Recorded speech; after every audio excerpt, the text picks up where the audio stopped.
Hello 8th class students, ये science second lesson health and disease का part 3 है, जिसमें हम स्टार्ट कर रहे हैं some important disease of present days, जिसमें हम पहले देखेंगे dengue, swine flu and then AIDS. अच्छा, ये डेंगू ना एक और तरीके से प्रोनाउंस किया जाता है, which is dinghy. Many of you might be knowing that dengue is spread by mosquitoes. In mosquitoes की अलग अलग ब्रीड्स है जो अलग अलग बीमारियां फैलाते हैं, जैसे कि female Anopheles mosquito, it spread malaria. Female Culex mosquito, it spread elephantiasis. And female of Aedes mosquito spreads dengue. Now out of these three breeds, Anopheles and Aedes, ये दो ब्रीड के मॉस्किटोज हैं जो क्लीन वाटर में grow करते हैं, and Culex breed है जो डर्टी गटर के गंदे पानी में ग्रो होते हैं। सो देखा ये मॉस्किटोज कितनी सारी बीमारियां फैलाते हैं। तो अगर आपको बीमारियों से बच के रहना है तो अपने सराउंडिंग को क्लीन रखना है। So you should be careful कि आपके आसपास ज्यादा पानी जमा ना हो, वेदर इट्स क्लीन और dirty. So let's start with this diseases. हम इन सारे डिजीजेस के ट्रांसमिशन, सिम्टम एंड डायग्नोसिस देखेंगे। ट्रांसमिशन मीन्स वो बीमारियां कैसे फैलती हैं, सिम्टम्स मीन्स कि उसके लक्षण क्या होते हैं, एंड डायग्नोसिस की अगर वो बीमारी हो गई है तो कैसे टेस्ट किया जाए, कैसे पता किया जाए। We are starting with dengue. So as I told you, dengue is spread by Aedes aegypti mosquito. In my previous video, I told you how to remember all this scientific name. If you want to see it, you can check out the description box. So Aedes aegypti mosquito spreads the disease called dengue. Now see, ये जो mosquito है Aedes aegypti, ये carry करता है एक type का virus which is called as flavivirus, and the name of that particular virus is Den14 virus. इस virus के वजह से जो बीमारी होती है which is called as dengue. Now अब इस मच्छर के पास वायरस कहाँ से आया? अगर इसने कोई इन्फेक्टेड पर्सन जिसको ऑलरेडी डेंगू हुआ है उसे बाइट किया तो it will carry that virus from an infected person to a healthy person. ये सुनकर अब आपके दिमाग में एक क्वेश्चन आना चाहिए, क्या हर एक मच्छर इस तरीके के वायरस कैरी करते हैं? The answer is no. आप समझ लो सारे मच्छरों में ये कैपेबिलिटी नहीं होती है। There are around some 70 different species which can transmit the microorganisms which cause diseases. So this was the transmission of dengue. नाम अच्छे से याद रखना है आप। Now the symptoms. Symptoms means लक्षण। अगर किसी को डेंगू हुआ है तो उसमें क्या लक्षण दिखाई देंगे?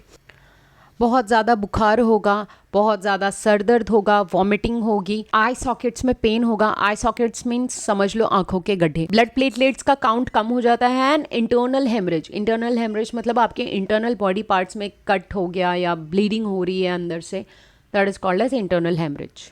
नाउ द डायग्नोसिस, कैसे पता किया जाए कि एक पर्सन को डेंगू हो चुका है? First one is blood test and then serological test in a laboratory. So इन बड़े बड़े नामों से डरना नहीं है, it is also a kind of blood test जिसमें पता किया जाता है कि एंटीबॉडीज़ का लेवल बॉडी में कितना है। बेसिकली आप पता करते हो कि वो पर्सन कितना बीमार है और क्या इन्फेक्शन हुई है बॉडी में। So that was dengue. Now will see swine flu. You might be knowing that swine flu is a viral disease and it is caused by the virus influenza A, that is H1N1 virus. अब ये जो virus है H1N1 virus, it was carried by the infected pig. अगर कोई इंसान इसके contact में आता है then there is a chance that the person may get infect. Pig से ह्यूमन बींग में कैसे आया?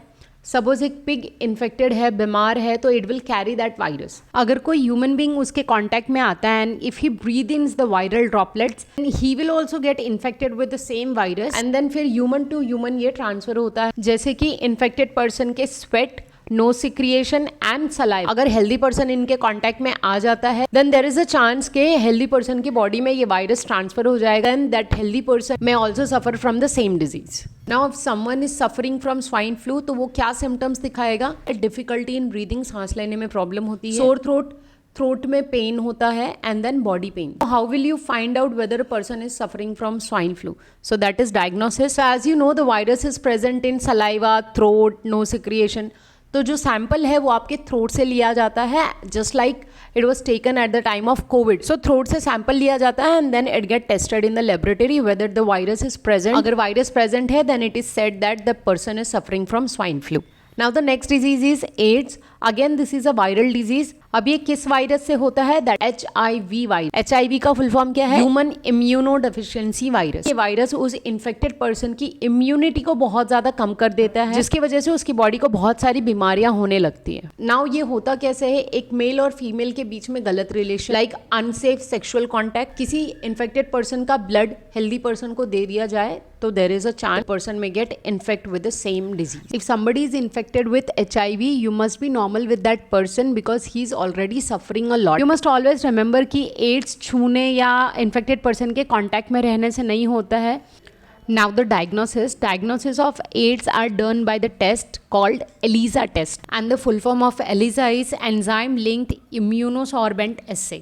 ये टेस्ट किया जाता है to detect the antibodies in the blood. Now the symptoms of AIDS are person specific, means कि अलग अलग पर्सन में अलग अलग सिम्टम्स देखे जा सकते हैं. ये थे अभी के कुछ इंपॉर्टेंट डिजीज.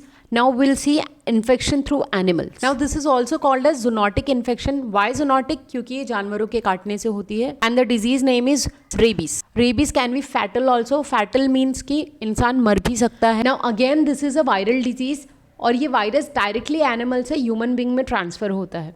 कैसे होता है? एनिमल्स के काटने से. Animals like dog, cat, monkey और रैबिट, इनके काटने से वो वायरस डायरेक्टली ह्यूमन बॉडी में ट्रांसफ़र हो जाता है एंड कॉज रेबीज. और इसके सिम्टम्स 90 to 175 डेज के बीच में दिखाई देते हैं. ये जो वायरस है ये उस पर्सन के ब्रेन में एंटर कर जाता है थ्रू न्यूरॉन्स और उसको फीवर होता है अप टू 2 to 12 वीक्स और उसका बिहेवियर बहुत ज़्यादा एक्सेजरेट हो जाता है. मीन्स कि कोई भी सिचुएशन को बहुत ज़्यादा एक्सट्रीमली ड्रामेटिक तरीके से रिप्रेजेंट करना. एंड हाइड्रोफोबिया मीन्स कि वो पर्सन पानी से बहुत ज़्यादा डरने लगता है. इसका ट्रीटमेंट क्या है? एनिमल्स के काटने के तुरंत बाद वैक्सीनेशन ली जाए against rabies. So this was infection through animals. This was all for part 3. बाकी की बची हुई चीज़ें हम नेक्स्ट पार्ट में देखेंगे. Thank you.